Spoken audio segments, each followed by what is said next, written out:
वहीं पर जम्मू ईस्ट से युद्धवीर सेठी जो है वो जीत को हासिल करते नजर है फिलहाल जम्मू वेस्ट से, ईस्ट से और नॉर्थ से। इसी के साथ साथ आगे सुचेतगढ़ की बात करें तो वहां पर भी गारू राम जो है वो जीतते नजर आए।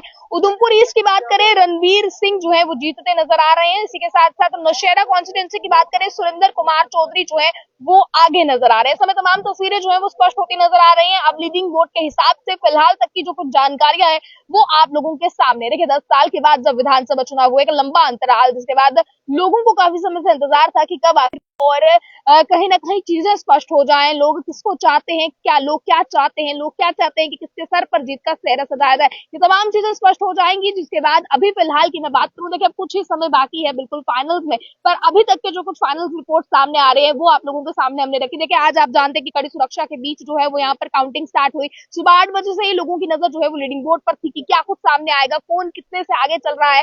और अभी इसके अनुसार जो जम्मू वेस्ट की बात की जाए, ईस्ट नॉर्थ की बात की जाए या फिर सुचेतगढ़ की बात की जाए, उधमपुर ईस्ट की बात की जाए, नौशेरा की बात की जाए, जैसे कि मैं बात करूं तो काफी जो है वो दिलचस्प यहाँ पर चुनाव भी रहे और उसी के साथ साथ परिणाम भी रहे। क्योंकि नौशेरा कंस्टिट्यूंसी की बात करें, रविंदर जो है रविंदर राणा की बात की जाए जो कि जम्मू कश्मीर प्रदेश अध्यक्ष भी हैं भाजपा के, तो काफी इंटरेस्टिंग यहाँ पर ये भी रहा क्योंकि उनका भी काफी बोलबाला अपने इलाके में था, लोगों से काफी ज्यादा जो है वो प्यार भी था। पर बावजूद इसके भी चुनावों के बाद जो है वो जो चीजें सामने आई, जैसे कि एनसी के कैंडिडेट सुरेंद्र कुमार चौधरी जो है वो कहीं ना कहीं जीत को हासिल करते नजर आए। तो अभी तमाम तस्वीरें जो है वो आपके सामने थी, तमाम तस्वीरें स्पष्ट भी होती नजर आई। आप लोग किस किस इलाके से समय देख रहे हैं और अपने इलाके में किसकी पार्टी आप लोग देखना चाहते थे, देखें अभी कुछ ही समय में तस्वीरें जो है वो स्पष्ट हो जाएंगी।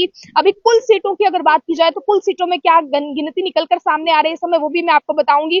देखिए इस समय इलेक्शन कमीशन ऑफ इंडिया की वेबसाइट के अकॉर्डिंग लगातार वेबसाइट्स जो है वो इस समय पल पल की अपडेट साझा कर रही है। बीजेपी कुल कितनी सीटें ले चुकी है बात की जाए आगे तो फिलहाल बीजेपी अभी इस समय की मैं बात करूं तो 29 सीट्स की बात जो है वो फिलहाल बीजेपी की कही जा रही है। जेकेएन 42, आईएनसी 6, पीडीपी 3, पीसी 1 और इस अनदर्स की बात की जाए 7। इस समय इंडिपेंडेंट जो है वो 7 सीटें इस समय ले चुके हैं। तो तमाम तस्वीरें जो है वो एक के बाद एक स्पष्ट होती नजर आ रही है। देखिए लोगों को काफी समय से इंतजार था कि कब जो है वो इस समय सामने चीजें निकल कर आएंगी। आप देखें इसके बाद अब यहाँ से प्रत्याशी जो है वो एक के बाद एक जाते भी यहाँ से नजर आएंगे। आप लोगों को ये तस्वीरें भी लगातार आप अपनी स्क्रीन पर देख पा रहे हैं जहां पर इंतजार किया जा रहा है। और अभी जश्न जो है वो शुरू हो चुका है, चाहे वो भाजपा कार्यालय में हो, चाहे वो इस समय चौक चौराहों पर हो, जितने भी कार्यकर्ता है या जितने भी लोग चाहने वाले हैं, चाहे वो भाजपा के हो, कांग्रेस के हो, जिन जिन इलाकों से अपने प्रत्याशियों को जीतते देख रहे हैं वहां पर जो है वो इस समय सेलिब्रेशन शुरू हो चुका है। और सेलिब्रेशन की भी तस्वीरें हमारे संवाददाता लगातार आप तक साझा कर रहे हैं।